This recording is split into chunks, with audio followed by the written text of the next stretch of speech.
السلام علیکم ورحمۃ اللہ وبرکاتہ۔ جی معزز سامعین، آپ مجھے سن رہے ہیں یوٹیوب چینل پر۔ میں قاری نثار احمد ہوں۔ امید کرتا ہوں خیریت سے ہوں گے۔ آپ نے اگر میرے یوٹیوب چینل کو سبسکرائب نہیں کیا ہوا ہے تو آپ میرے یوٹیوب چینل کو سبسکرائب بھی کر لیں، لائک بھی کریں، بیل آئیکن کے بٹن کو دبا لیں اور اچھے سے کمنٹ کریں، اور زیادہ سے زیادہ میری ویڈیو کو سوشل میڈیا پر وائرل اور اپلوڈ کریں، شیئر کریں، تاکہ زیادہ سے زیادہ میری ویڈیو سنی جا سکے اور میرا یوٹیوب چینل پرموٹ ہو۔ معزز سامعین، آج میں بات کروں گا ضلع ایبٹ آباد کے تمام سرکاری اسکولوں میں درجہ چارم کی خالی پوسٹوں پر بھرتی کے لیے درخواستیں طلب کر لی گئی ہیں۔ جی معزز سامعین، ضلع ایبٹ آباد کے تمام سرکاری اسکولوں میں درجہ چارم کی خالی پوسٹوں پر بھرتی کے لیے درخواستیں طلب کر لی گئی ہیں۔ جی معزز سامعین، ضلع ایبٹ آباد کے تمام سرکاری اسکولوں میں درجہ چارم کی خالی پوسٹوں پر بھرتی کے لیے درخواستیں طلب کر لی گئی ہیں۔ کاغذات 30 نومبر تک ڈسٹرکٹ ایجوکیشن آفس میں جمع کروائے جا سکتے ہیں۔ جی معزز سامعین، ایبٹ آباد چیف رپورٹر محکمہ تعلیم مردانہ ایبٹ آباد میں درجہ چارم کی خالی پوسٹوں پر بھرتی کے لیے درخواستیں طلب کر لی گئی ہیں۔ ضلع کے higher school, high school, middle school, primary schools میں درجہ چارم کی خالی پوسٹوں پر بھرتی کے لیے کاغذات 30 نومبر تک ڈسٹرکٹ ایجوکیشن آفس میں جمع کروائے جا سکتے ہیں۔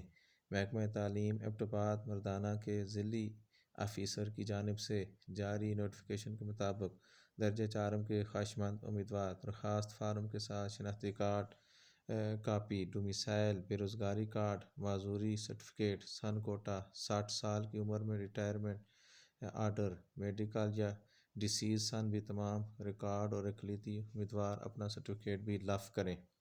تو جی معزز سامعین، یہ آپ کے سامنے میں نے درخواست بھی اوپن کی ہے۔ فارم بھرتی درجہ چارم ملازمین، یہ درخواست، اور اس کے اوپر فارم نمبر لکھنا ہے، تاریخ مینشن کرنی ہے۔ تو بخدمت جناب ڈسٹرکٹ ایجوکیشن آفیسر صاحب مردانہ ایبٹ آباد، عنوان درخواست برائے بھرتی درجہ چارم ملازم۔ گزارش ہے کہ سائل کو بذریعہ اخبار معلوم ہوا ہے کہ آپ کے زیر سایہ اسکولوں میں درجہ چارم کی مختلف اسامیاں خالی ہیں۔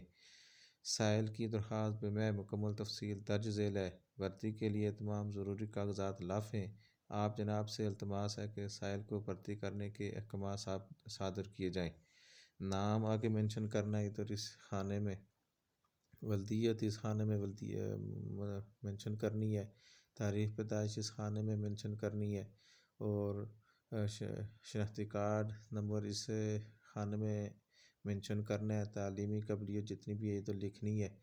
سکونت مستقل پتہ یہاں پر پورا مستقل پتہ یہاں پر مینشن کرنا ہے، اور یونین کونسل یہاں پر اس کو مینشن کرنا ہے۔ اسامی کا نام جس پر بھرتی ہونا ہے اس کا نام لکھنا ہے ادھر، کہ کلاس 4 چوکیدار یا کیا بھرتی ہونا ہے۔ تو اسکول کا نام جس میں بھرتی ہونا ہے یہاں اس اسکول کا نام لکھنا ہے۔ اگر والد والدہ کے کوٹے پر بھرتی ہونا چاہتے ہیں تو کوٹے کی تفصیل بھی یہاں پر لکھنی ہے۔ دستخط امیدوار بمع تاریخ، یہاں پر دستخط ساتھ و تاریخ مینشن کرنی ہے۔ نوٹ: فارم کے ساتھ شناختی کارڈ کاپی، ڈومیسائل کاپی، بے روزگار کارڈ کاپی، معذوری کی صورت میں سرٹیفکیٹ، سن کوٹا، 60 سال کی عمر میں ریٹائرمنٹ آرڈر، میڈیکل یا ڈیسیز سن بھی تمام ریٹائرمنٹ ریکارڈ، اور اقلیتی امیدوار اقلیت سرٹیفکیٹ ساتھ لافظ کریں۔ مکمل کاغذات کی صورت میں درخواستیں قابل قبول ہوں گی۔ تو جی معزز سامعین، امید کرتا ہوں کہ آپ کو یہ ساری یہ خبر سمجھ آ گئی ہوگی۔ یہ آپ کے سامنے میں نے درخواست بھی یہاں پہ اس ویڈیو میں نے جوڑ دی ہے، اور اسی طرح اخبار کا یہ ٹکڑا بھی آپ کے سامنے میں لا رہا ہوں اور پڑھ کر آپ کو میں نے سنایا ہے۔ تو جی معزز سامعین، امید ہے کہ آپ کو میری یہ خبر بہت پسند آئی ہوگی۔ تو معزز سامعین، میرے یوٹیوب چینل ہے، اس یوٹیوب چینل کو سبسکرائب بھی کریں، لائک بھی کریں، بیل آئیکن کے بٹن کو دبا لیں تاکہ ہر نئی آنے والی ویڈیو آپ کو مل سکے، اور اچھے اچھے کمنٹ کرو، زیادہ سے زیادہ میری ویڈیو کو شیئر کریں۔ مجھے میرے چینل کو آپ کے سپورٹ کی ضرورت ہے۔ برائے مہربانی میرے چینل کو زیادہ سے زیادہ شیئر کر کے میرے ساتھ سپورٹ کریں تاکہ زیادہ سے زیادہ لوگ میرے چینل کو دیکھ سکیں اور سبسکرائب کریں۔ بہت شکریہ، بہت نوازش۔ اللہ پاک سب کو خوش رکھے، اور اللہ پاک تمام نوجوانوں کو اچھے روزگار عطا فرمائے۔